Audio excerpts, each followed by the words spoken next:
If the observations contradict the predictions, then the guess is wrong.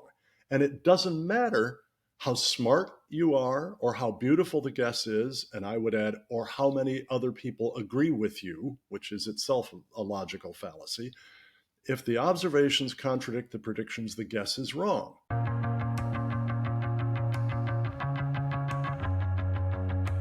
Welcome to the broadcast. This is Michael Easley inContext, and great to have a friend back on the program. If you've not heard Dr. Cal Beisner, you're going to enjoy our conversation today. A little bit about Cal. He's the founder and national spokesman for the Cornwall Alliance for the Stewardship of Creation.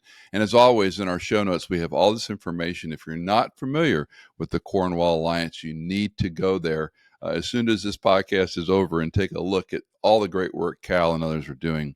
It's a network of over 60 Christian theologians, scientists, natural scientists, economists, and other disciplines educating for earth stewardship, biblical earth stewardship, a novel idea today, economic development for the poor, and a proclamation and the defense of the gospel of Christ. Cal's written over a dozen books. He's contributed to, edited 30 and counting, contributed over 35 texts, published thousands of articles, both popular and scholarly. He speaks at universities, conferences, churches all over the globe, and I will quit reading his CV or we'll be here for the rest of the podcast. Thanks for coming on, Cal. Michael, thanks very much for having me on. It's always a pleasure. Well, you got a new book. You and David R. Gates have put out a new book, Climate and Energy, The Case for Realism. E. Calvin Beisner and David R. Gates. It's a Regnery publication. And this project, I know you're excited about it. I'm excited about it. I'm about halfway through the book and I'm dizzy. So tell us a little about the project and why you guys decided to put this together. Well, yeah, I mean, here's the book, Climate and Energy, The Case for Realism. And it runs, if you include the Roman numeral numbered pages at the beginning, it runs right about 480 pages in hardback. And we're really excited about this book. David, my co-editor, he's emeritus professor of climatology at the University of Delaware. He's Cornwall Alliance's director of research and education, and just a phenomenal climate scientist. He's had, I believe it's 149 peer-reviewed papers published in the various different journals. So we get the best of climate science from him, and then we get the, what do you call me, an intellectual mongrel, I guess, because I kind of work in a lot of different fields in philosophy, theology, history, economics, political thought. But I would say I've actually done a lot more work in climate science than I ever did for my PhD, which was in history. So we bring together our thoughts, but also we have 14 other authors in this book, 9 climate scientists, and several economists and energy experts. Some of the people actually have expertise in 2 or 3 of those fields together. Our aim was to help Christians to navigate what is frankly a fairly rocky path between 2 extremes. The one extreme, and this is reflected, the aim is reflected in the title of the book, namely Climate and Energy, The Case for Realism, right? The 2 extremes are, on the one hand, climate alarmism, the idea that human-induced climate change is a catastrophe lurking around the corner. It's an existential threat to humanity. It may be a threat to all life on Earth, and so on. That kind of thinking generates the kind of hyperbole you get from, for instance, Sir Richard Attenborough, the British naturalist, who in one of his documentaries actually said, the oceans are boiling. Well, no, the boiling point of water is 212 degrees Fahrenheit. That is not a natural temperature that you get anywhere on Earth other than inside volcanoes, So the climate alarmist extreme is one. The other extreme, and this one I think is more appealing to a lot of Christians because we recognize that God made his planet wisely and he declared it all good. And so we have a hard time thinking that, what we could do would cause utter disaster for the whole planet. This other extreme is what might be called climate denialism, or the notion that the idea of human-induced climate change is all a hoax. There's just nothing to it. There's no good science in it. Instead, the reality is, yeah, human-induced climate change is real. It's real at local and regional and even global levels. But it's not catastrophic. Probably the benefits of the global warming that we are contributing to outweigh the risks and the costs of it. And the demand that we utterly transform the global energy infrastructure, which is absolutely indispensable to lifting and keeping whole societies out of poverty, in order to slow or stop global warming, is really a demand that we trap billions of people in poverty and force billions more back into poverty. And since poverty is a far greater threat to human health and life than anything related to weather and climate, it's not a good idea. Well, I want to get to your chapter on poverty, because we've talked about this before, and frankly, that was news to me in this whole debate. But this morning early, I got up and I thought, let me just hit the local, the current news trending, and for this will release later. But we had an eclipse yesterday, which we had those who thought it was the end of the world. We had a popular host on television saying that eclipse, earthquake, the cicadas are all because of climate change.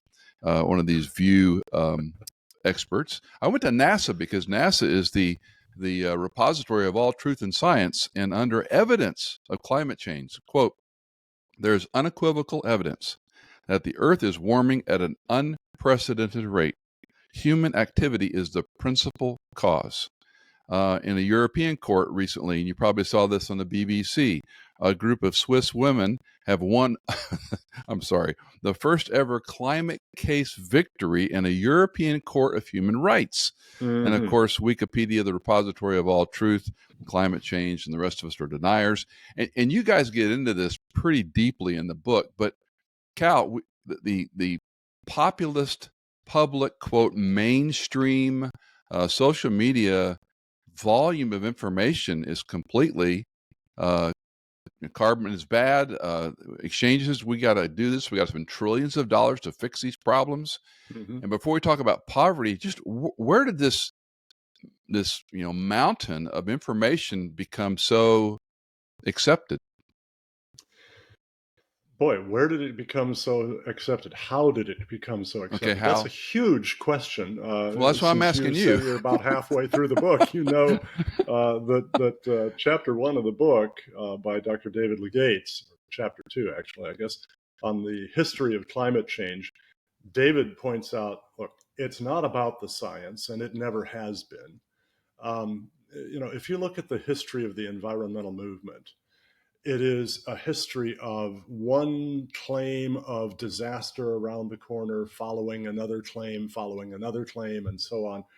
And none of these great disasters come about. I mean, we were told by Paul Ehrlich in 1968 in the population bomb that no matter what we did to try to increase global food production, hundreds of millions of people would die of starvation because of famines in the 1970s. It was impossible to stop it. Didn't happen. We were told that our release of chlorofluorocarbons from coolants in our automobiles and air conditioners and the like was going to destroy the ozone layer and all of us would get cancer because of increased UVB exposure. Didn't happen. We were told that we were facing a great extinction of thousands of species per year around the world. Even the International Union for the Conservation of Nature wound up admitting in a book that it commissioned to try to prove that claim that didn't happen. It wasn't true. We were told that global cooling was going to be a problem. Okay, the next ice age is on the way. We needed to build a whole lot of nuclear power plants all along the shores of the ocean so that we could release their cooling water into You the know, oceans to to warm them, to interrupt, warm to the interrupt, planet. to interrupt. I remember in high school being taught we were facing another ice age. Yep. Yeah, exactly. So all of these things come, and every time the solution is we need to give more control to our governments, and we need to pare back on human well-being. We need to, live on far less. We need to eat less. We need to drive less. We need to have smaller homes. We need to set our thermostats upward in the summer and downward in the winter. All of these different things. Um, it's never been, frankly, about the science. Here's one way you can know that for sure. Read, if you have the patience, because there are many thousands of pages of very dense technical prose. Read the technical reports from the UN Intergovernmental Panel on Climate Change. You never see language like crisis, catastrophe, existential threat, emergency. It's not there. What those tell us is that, yeah, global average temperature has risen by probably about a degree to a degree and a tenth Celsius since about 1850. And it's still rising, but the notion that it's rising at an unprecedented rate, that cannot be established historically. There's plenty of evidence that in the Holocene climate optimum, the Minoan warm period, the Roman warm period, the medieval warm period, all of those periods within the last about 8,000 years or so have been as warm as or significantly warmer than the present. And they got that way fairly quickly. We actually are coming out of the little ice age, which was a real problem because colder temperatures are always worse for plant life and therefore for all the things that depend on plants, including us. And the little ice age was quite a problem. We're coming out of it in part because of natural cycles, but in part also because we have changed, we have reversed a trend that was very dangerous. That dangerous trend was this. Through geologic history, carbon dioxide concentration in the atmosphere has averaged a couple thousand parts per million. And CO2 is absolutely indispensable to plant growth. Plants have to have it for photosynthesis.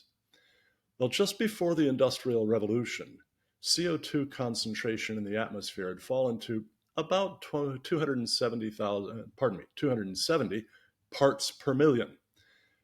At 170, photosynthesis stops and all life on Earth ends. So that was a very dangerous trend. Then we began using vast amounts, first coal, then petroleum, then natural gas for our energy. Now, that energy brought all kinds of benefits to us because energy is necessary for doing work, and work is necessary for making food, clothing, shelter, and everything else that we need, right? So there's that benefit. But the CO2 added to the atmosphere brought the CO2 levels up to now about 420 parts per million. And some people think that that's dangerous because CO2 is a greenhouse gas. It absorbs heat as it moves out toward space and radiates some of that heat back down toward the surface, so it should make us a bit warmer. Well, yeah, basic physics agrees with that, but basic physics also says that if you drop a rock and a feather from the same height, they'll hit the ground at the same moment unless they're in air. And if it's windy, the feather might blow up into a tree and never come down. Nature is a whole lot more complicated than basic physics, and the climate system is probably the most complicated natural system we've ever studied. So when we actually get to carefully measuring the impact of CO2 on global average temperature, we find two things. One, it's very, very small and getting smaller because the various radiative bands in the radiative spectrum in which CO2 absorbs and re-radiates heat are essentially saturated. Almost all the heat in those bands has been absorbed already. And so you can add more and more CO2 and have no significant added effect on temperature. But the other thing we find is that CO2 follows temperature. because as the air warms, the oceans warm too, and they outgas CO2.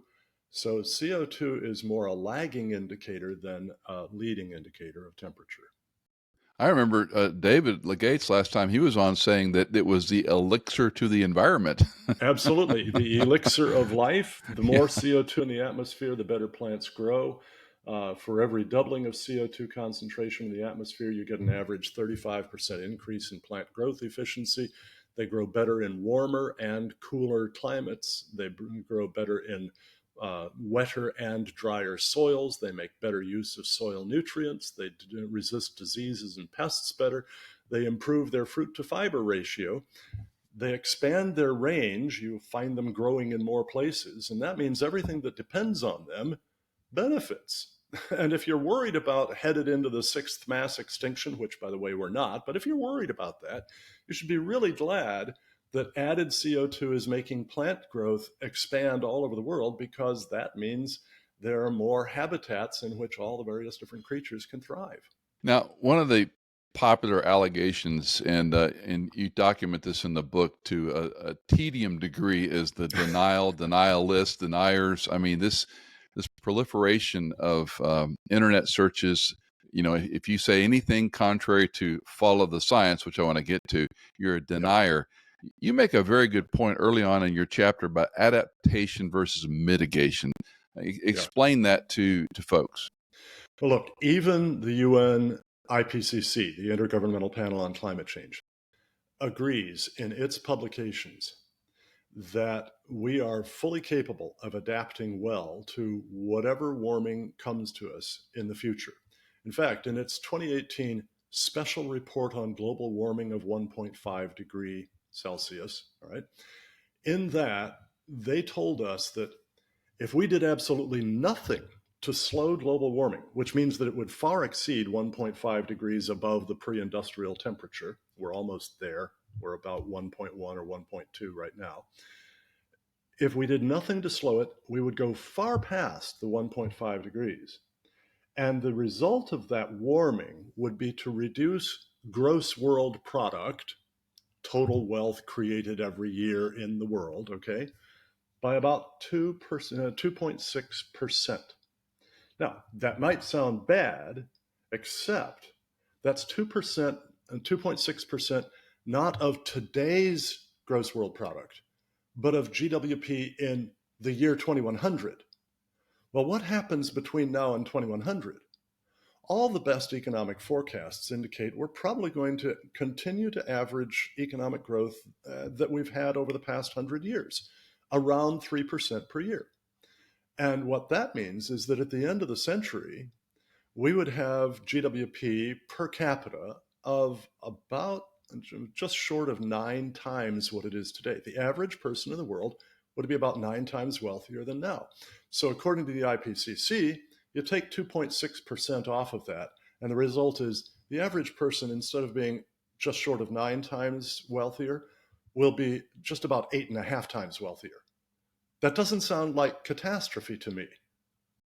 Well, and let's just to be clear, I understand that we're not talking about Western population. We're talking about global benefit, Yes, correct? absolutely. And by the way, that growth happens much more rapidly in the developing world than it does in the developed world. Right. So the gap between today's rich and today's poor shrinks hugely by the end of this century. This idea of, and I don't know where to start on this because there's so many moving parts. You know, Bill Gates is going to take us to an insect-based world. You know, EVs we've talked about before historically. These attempts, and that would be mitigation, right? We're trying to Right. change the way we use fuel. The anthropomorphic, the way we impact culture, we impact the environment. In one sense, this is all new science, quote unquote. Yeah, there's a lot about this that is frankly hardly even science. Fair. Some people will say, hey, if you question catastrophic global warming, you are a science denier. That's just simply not the case. Again, as I pointed out, go to the scientific reports from the IPCC. and they're not catastrophist, not by a long shot. Now, press statements from the UN Secretary General telling us this is code red for humanity. Yeah, okay, Existential well, threat. that doesn't, Everything's an existential yeah, threat these days. that doesn't reflect the actual scientific content. You know, some people will say Christianity and science are somehow at odds. That's just a clear indicator of ignorance of the real history of science. You can go back, in one sense, go to 1 Thessalonians 5:21, where Paul says, test all things, hold fast what is good. That is what the late Nobel Prize winning physicist Richard Feynman calls the key to science. In a very famous video clip, he says, look, when we want to understand how something in the natural world works, first we guess, then we make predictions of what we ought to see if the guess is right. Then we actually observe things in the natural world and we compare the observations with the predictions. And he says, if the observations contradict the predictions, then the guess is wrong. And it doesn't matter how smart you are or how beautiful the guess is, and I would add, or how many other people agree with you, which is itself a logical fallacy. If the observations contradict the predictions, the guess is wrong. Guess is the best word for hypothesis, right? Hypothesis sounds more sophisticated, but that's what it is, right? Well, we know that the catastrophist approach to climate change is unscientific for this reason. The guesses that they make, the hypotheses, about how the climate system responds to added CO2 are woven into the computerized climate models, okay? And those models predict or simulate anywhere from 2 to 4 or 5 times as much warming as actually observed over the relevant period. Well, what that means is that the theory underlying the model is wrong. And if it's wrong, then it provides no rational basis for any predictions about future temperature, and therefore no rational basis for any policy in response to those predictions. So this is not anti-science, it's very pro-science. You know, in a principled way, it's sort of like evolution versus creation, is that, Very much so.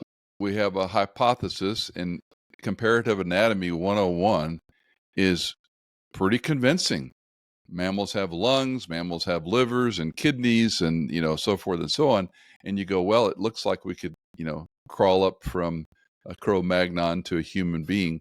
And because so many have embraced this theory, you're an idiot. Your scope's trial all over again if you believe God created man in His image. So it's an interesting thing. You talk about as a scientist, I'm a hack theologian at best, and I often look at these things and go, the only explanation is evil.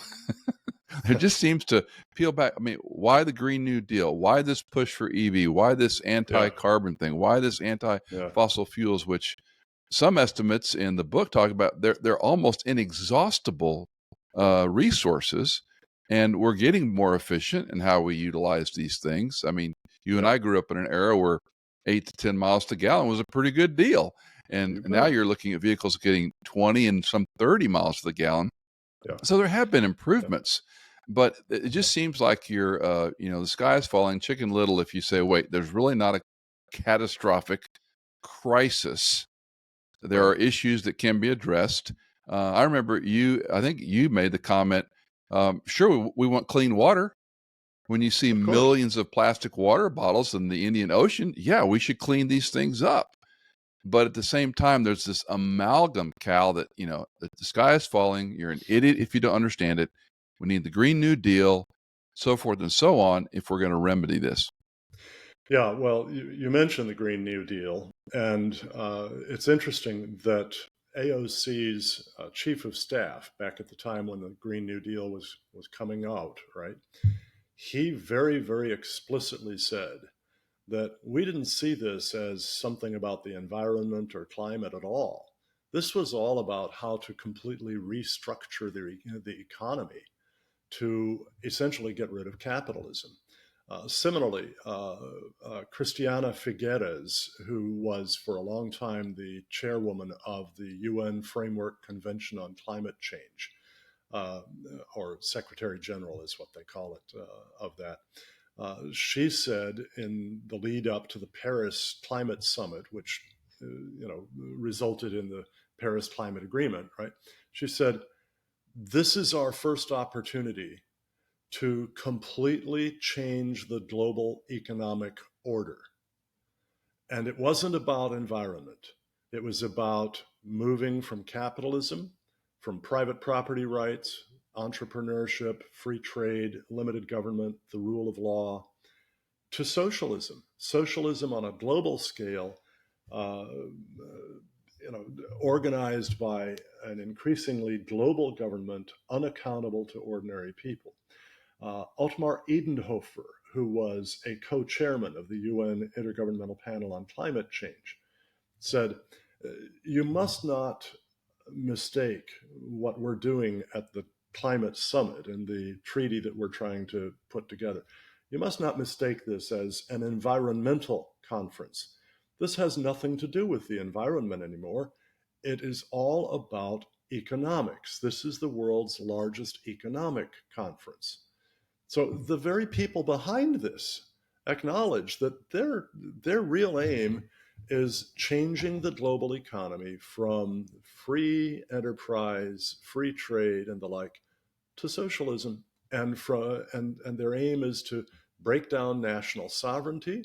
I mean, this is part of why you have to have a global problem, because if you just have local problems, you can solve those at a local level and still be accountable to the people. But if it's global, can't do that. It just blows my mind because the free market economy has been the greatest wealth generator on the planet. And yet, Absolutely. if you dismantle that, the Western thinking, European cultures that have still a free market economy at some level, it'd be an economic collapse, except Yeah. for the 0.04% of the population that would be the ruling class. Yeah, that's the case. I argued that clear back in the 1980s in my book, Prosperity and Poverty, The Compassionate Use of Resources in a World of Scarcity. It's a general introduction to economics from a biblical worldview perspective. And I just gave a lot of the data indicating that where poverty was overcome, it was always overcome through free markets. And where free markets were abandoned, poverty resumed. People fell back into it. We've seen that over and over again. I mean, of course, Venezuela is the most recent obvious example of that. But it could happen here too. It will happen here if we continue down the road that we're on right now. But Bjorn Lomborg, who's the head of the Copenhagen Consensus Center and one of the most brilliant economists in the world today, Lomborg points out that the cost of attempting to reach, the new mecca of climate movement, net zero, where our emissions of carbon dioxide are matched by how much carbon dioxide we take out of the atmosphere.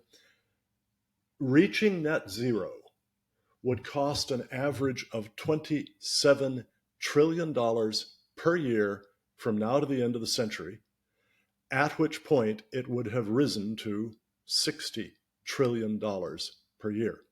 And the result would be we might prevent about 1/10 of a degree Celsius of global warming, which means it would have zero impact on anybody's life or on any ecosystem anywhere. He also points out that, frankly, in order to reach net zero by 2050, which is the aim of the movement, right, you have to abandon fossil fuels completely. But roughly 4 billion people in the world depend 100% for their food on fertilizers made from natural gas.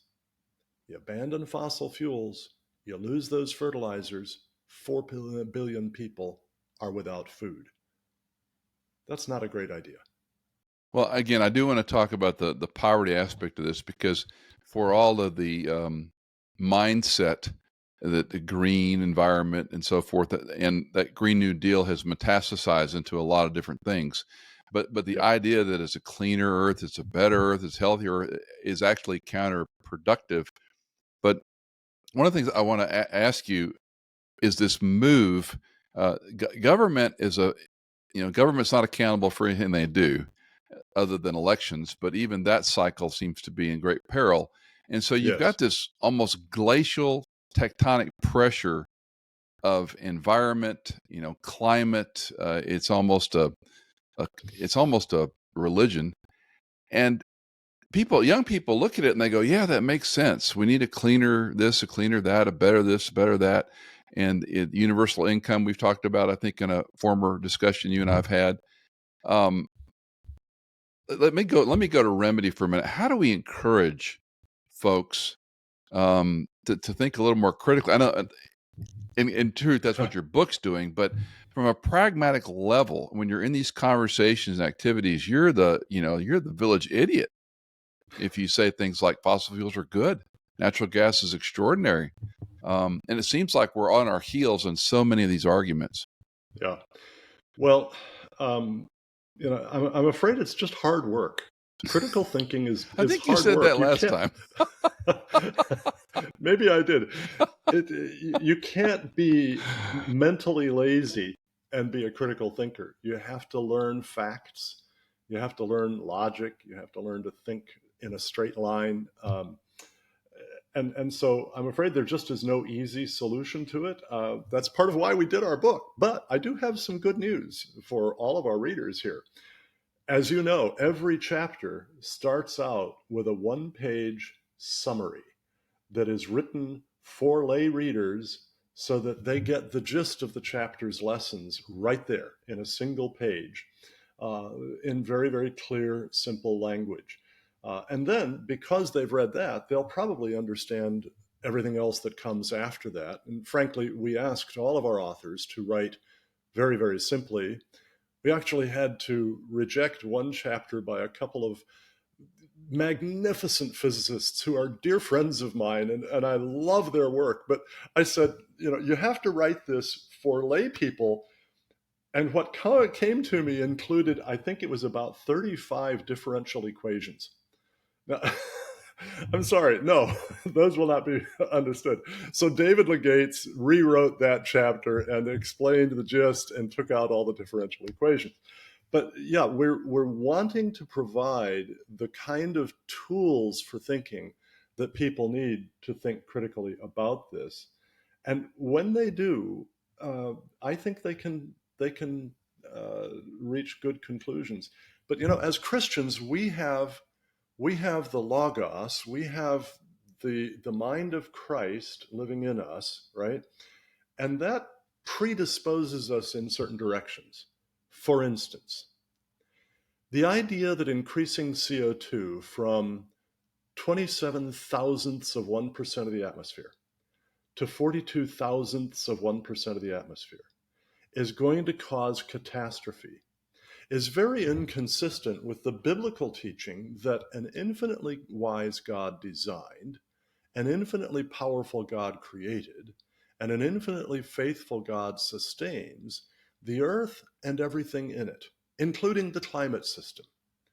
And the notion that that minuscule change in atmospheric chemistry is going to cause an existential threat because of more frequent and extreme weather events, hurricanes, tornadoes, heat waves, cold snaps, floods, droughts, etc. That idea is just very inconsistent with that. It's kind of like thinking, okay, a brilliant architect designs a building so that if I lean on a wall, right, all the feedback mechanisms in the building multiply the stress of my weight until the whole building collapses. Do we really think that architect was brilliant? I don't think so. So we Christians can bring this kind of, frankly, common sense thinking with us. And what's really cool is that because God made his world a universe, not a multiverse, the physical world is consistent with the spiritual world. And that common sense thinking turns out to lead us to truth. Let me give our listeners a little preview of some of the chapters, because one thing I like about the book is you don't have to read it cover to cover. You can go to a chapter that you have interest, or maybe you're confused over. Obviously, your preface about how the book was written. David's first chapter is what don't you learn of climate realism from science journals or mainstream media, which was a fascinating chapter, because when you see about this almost amalgamation of the way these journals work and how they're predisposed, we could say, the Washington Times versus the Washington Post. There's a presupposition in those papers, as well as in scientific documents. The Science of Climate by Roy Spencer, Climate Models and the Scientific Method, the Role of the Sun, which is another one we don't think about, but you hear these alarmists making comments about the sun's impact. Greenhouse The eclipse gases. yesterday kind of made me wonder if maybe some people would remember that there's this great ball of fire out there, that has something to do with temperature on Earth. I was talking to a number of friends going, why did the animals all go crazy when the eclipse hit? Anyway, the role of energy and human thriving, sources of primary energy. I won't read them all, but and then in the end, David has a compilation of 24 papers. If you want to go further, you can see some of these things. So the resources there, it's almost like coming out of let's say, a very liberal-minded church and saying, look, here's a textbook on conservative theology, biblical interpretation, what theology, how you do theology. It's almost a paint-by-numbers approach to Is that where do called I the need to Bible? go if I have a question about some aspect of climate change? Yeah, is that textbook called the Bible? Right. Well, we do have commentaries, Cal. That's true. Yeah, and I love them. Yeah, I think we put the book together to help people recognize that there are a whole lot more factors than just greenhouse gases involved in shaping global average temperature. And greenhouse gases, all the greenhouse gases together, play an important role. If we had no greenhouse gases, the Earth would be an ice ball. That's it. I mean, but the greenhouse gases that we have, especially water vapor, which water vapor and clouds together uh, account for roughly 90 to 95% of the greenhouse effect, and that cycles up and down depending on how much vapor is in the atmosphere, but that's the average. Carbon dioxide provides perhaps 4.5% of the greenhouse effect, and then the various other gases, the tiny bit that's left.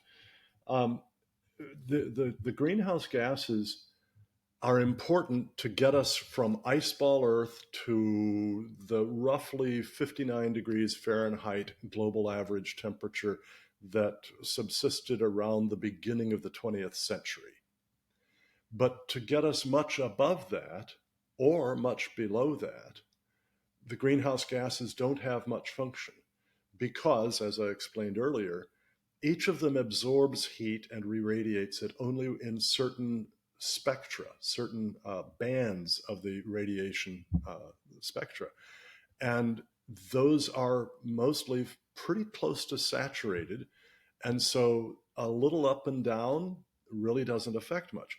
But changes in solar energy output and solar magnetic wind output, the latter, which controls the amount of cosmic rays that come into the Earth's atmosphere, which themselves control in part the formation of clouds, which are very important because low level clouds cool the surface and high level clouds warm it. Those things and ocean currents that run in cycles as well in the Pacific, the Atlantic, the Indian Ocean, and so on. All of those and volcanism, all of these different things contribute to global average temperature. And if we understand that, then we recognize that the thing that people are worried about, mainly carbon dioxide, which is absolutely essential to life, right? It's strange to worry about something like that. That thing that people worry so much about actually is a kind of a bit player. Let's talk about the poverty implication, because I don't know, other than talking to you about this, I ever made the connection. that some of the impacts of these efforts to control climate, to make a, quote, a green world, a green environment, actually would contribute catastrophically, the way they use Yes, that term, to global poverty. right. Well, Michael, I think you know that it's that issue that really motivated my getting into all of this stuff in the first place. In the early 80s was when I first really began to have a lot of interest in biblical economics, and I wound up writing a textbook in that, and then one chapter that was supposed to deal with population, resources, pollution, the environment. And I told our series editor, that was Marvin Alasky, whom I'm sure you know, Marvin, we can't do that in a chapter. And he said, all right, then just do another book just on that, which I wound up doing.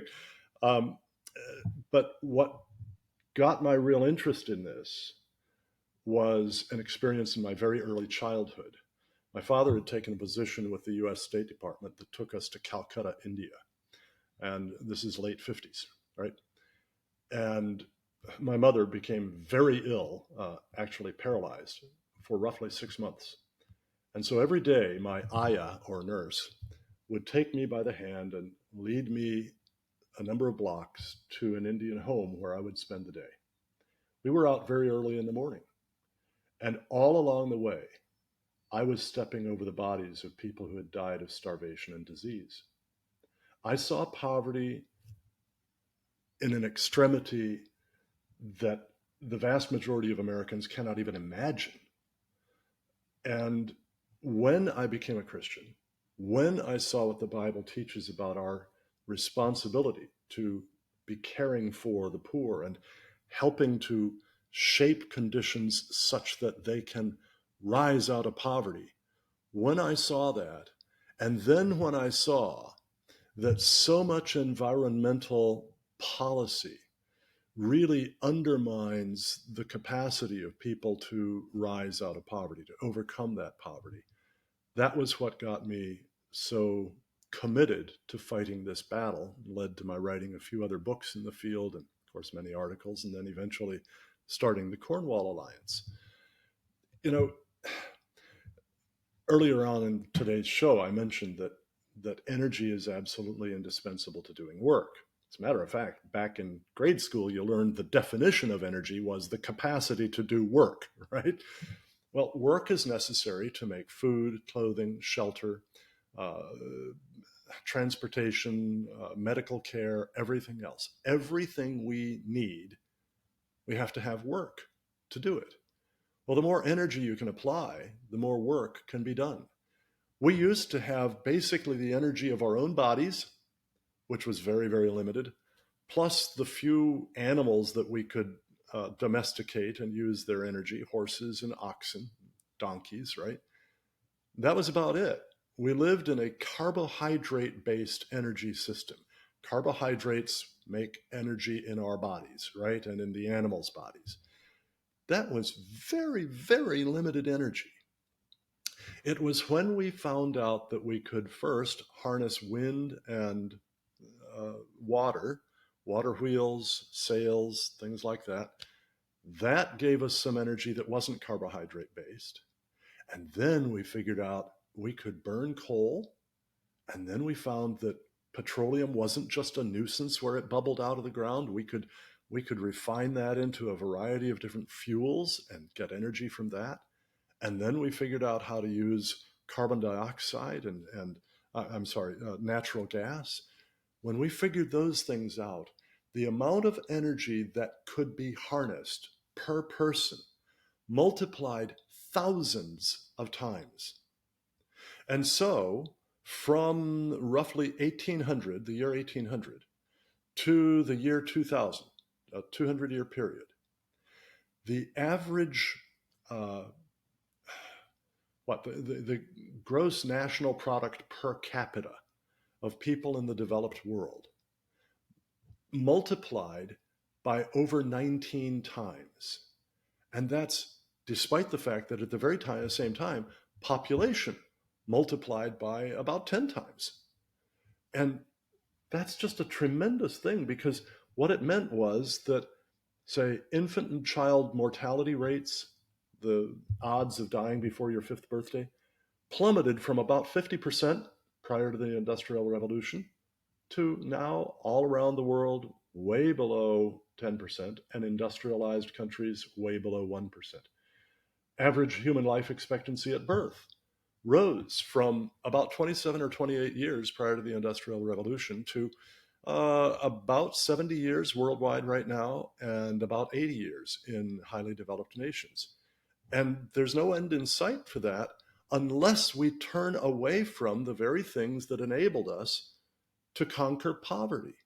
Poverty is what brings early death. Poverty is what brings disease that can't be mastered.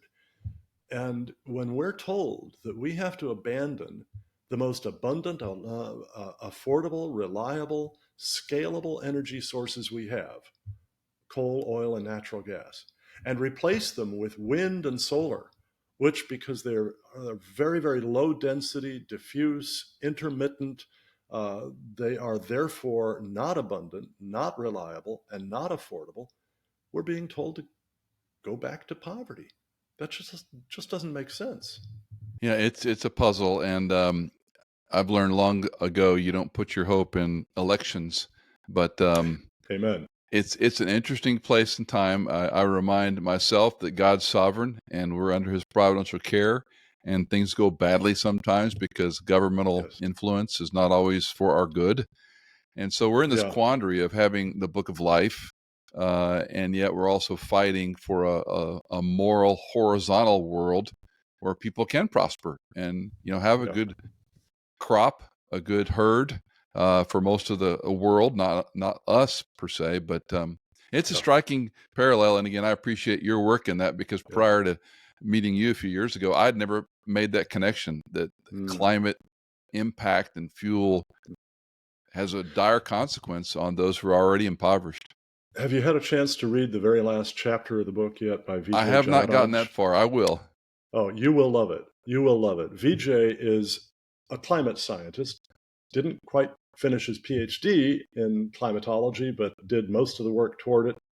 He's also an energy management specialist, and he's Indian. Grew up in India in a farming family and so on. And Vijay writes on this very subject just brilliantly, explaining why the climate policies promoted by the Western world are so harmful to the developing world in East Asia, in sub-Saharan Africa, in parts of Latin America and Oceania. This is just awful stuff. He calls it climate colonialism. And I think that's appropriate, because what you've got is wealthy Westerners demanding that people in developing countries skip the step that Westerners had to take of using fossil fuels and go directly to the much more expensive, much less reliable wind and solar, when the attempt to do that, to switch to wind and solar in the wealthy West isn't even working there because it's so expensive and so unreliable. Every added percent that you depend on solar energy or wind energy for your national grid destabilizes it further. And basically, what we find is by the time you get to the point where wind and solar constitute about, just under 20% of the feed in for the grid, you've destabilized the grid so much that you're going to have frequent blackouts and brownouts. Because, hey, it's not always windy, and it's certainly not always sunny. Well, and we haven't even talked about the infrastructure in these grids and how frail it is at present. And when you divert money and attention to other projects, Yeah. it's a recipe that is going to end poorly. Yeah. Dr. Cal Beisner, always a privilege to talk with you. Thanks for coming on the podcast. As always, information about our guests and their publications are in the show notes. This is a great book, and I thoroughly enjoy reading it. You will scratch your head at times, but Cal's right. The intro for each chapter is very accessible. And again, you're going to jump around the book and read chapters that are of interest to you. And please check out the Cornwall Alliance for the Stewardship of Creation. They've done a magnificent job of all kinds of resources that are free. They are a 501c3 organization, so you can contribute to the Stewardship Alliance and help out Cornwall. We love and appreciate what you're doing, and thanks again for coming on the program.